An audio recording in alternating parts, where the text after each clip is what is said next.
I grew up in California. I come from a family of addicts, some not, but mostly addicts. And I, my parents met in New York, in Brooklyn, and my father was a drug addict, and my mother moved me to California to go away from my father. And so I never really knew my dad, and she remarried, and I grew up thinking that he was my father. Mhm.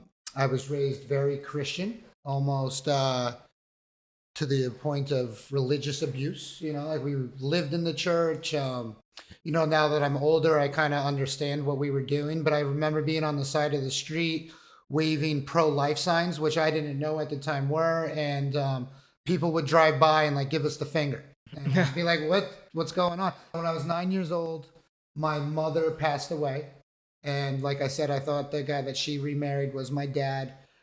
So things were kind of in limbo. Like I mentioned before, my father was a drug addict who mid 80s, early 90s during the HIV/AIDS epidemic got AIDS from sharing needles and then gave it to my mother.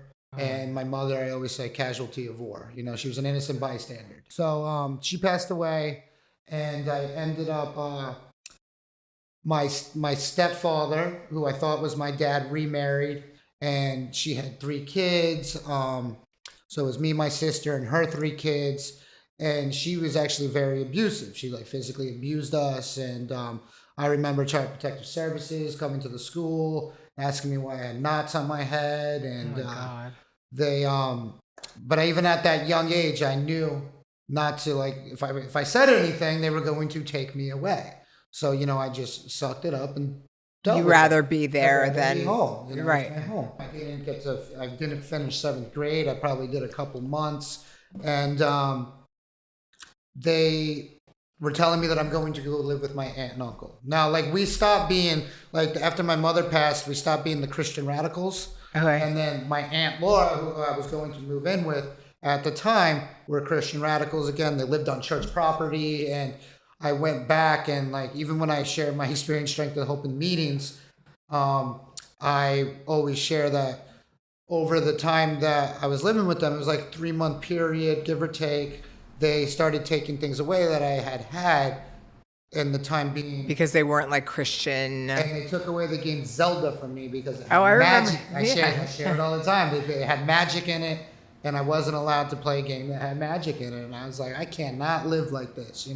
Right. This is too much. And my grandfather from New York would always tell me, come live with me. Come live with me. But, I was a kid. I didn't want to leave. And he was the grandfather that was sober. Yes, he's the one that, my grandfather, who I end up going to move in with, he's the one that was clean and sober, decades at the time. So I moved in with him. And by this time at 11, like, did you have any behavioral issues? I was a bad kid.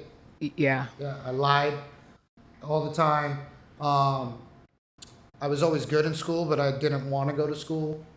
Fights, and especially, coming to New York, not doing the seventh grade, they put me in special classes. So I was in like the special classes in my junior high school, and, behavioral issue classes. And then by the time I went to high school, the classes were so special that they were so easy for me that I was just like, I'm not even going because it was just dumb. Right. And I couldn't keep it. My attention was out the window.